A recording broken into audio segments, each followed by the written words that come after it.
Chris Mackowski of Emerging Civil War. I am in McDowell.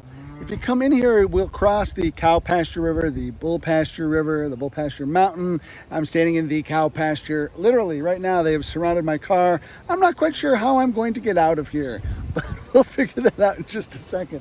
In the meantime, I'm here because this was a Federal artillery position during the battle. It's much lower than the Confederate position was up there on Sitlington Hill, where I was in an earlier video. In fact, the gunners here, most of the guys from Ohio and the 5th Virginia Infantry as support over here, they're going to actually have to dig in pits so that they lower the tail of their artillery pieces to elevate them more to try to get them to be able to hit up there on the hill. It's not going to be an especially effective artillery support, but it's going to be something, particularly since the Confederates aren't going to be able to get a lot of artillery into this battle, which is one reason why the battle doesn't start on time. Stonewall Jackson's looking for an appropriate artillery position.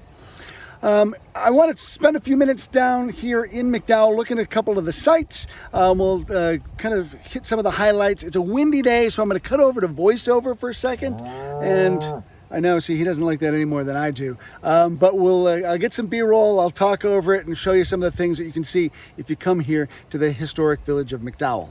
I'm sure you all think, wow, this Civil War stuff is fascinating.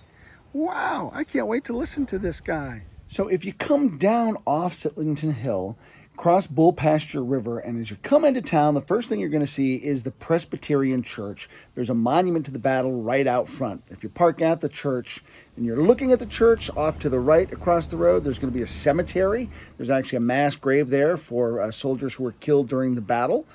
If you were to go to the left along Bull Pasture Road, right there by the Stonewall Ruritan Club, there's a great view of Sitlington Hill from the Federal position. You can really kind of see what the landscape looked like along that road. Also then brings you up to Cemetery Hill, where that Federal artillery position was that I started the video with.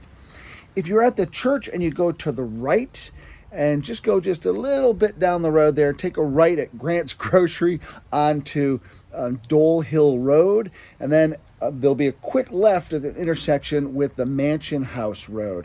At that intersection, if you look off to the right, you'll see the Felix Hull House, Georgian-style architecture. This was headquarters for Milroy and Schenck during the battle, and then after the battle, when Jackson comes down off the hill, he'll make his headquarters there. It's private property today, so please respect the property owner and his privacy.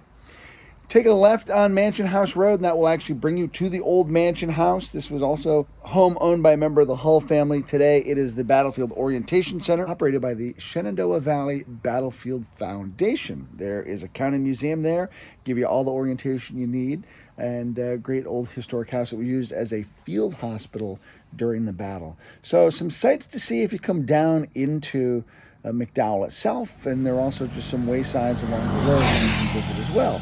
One that highlights the neighbor versus neighbor aspect of this particular battle, because we are out on the borderlands, there are divided loyalties out here, and so neighbors get a little unneighborly toward each other. So if you come out here to McDowell, lots of cool little stuff to see, and of course the road out here is windy and turny and beautiful. It's a gorgeous, gorgeous drive.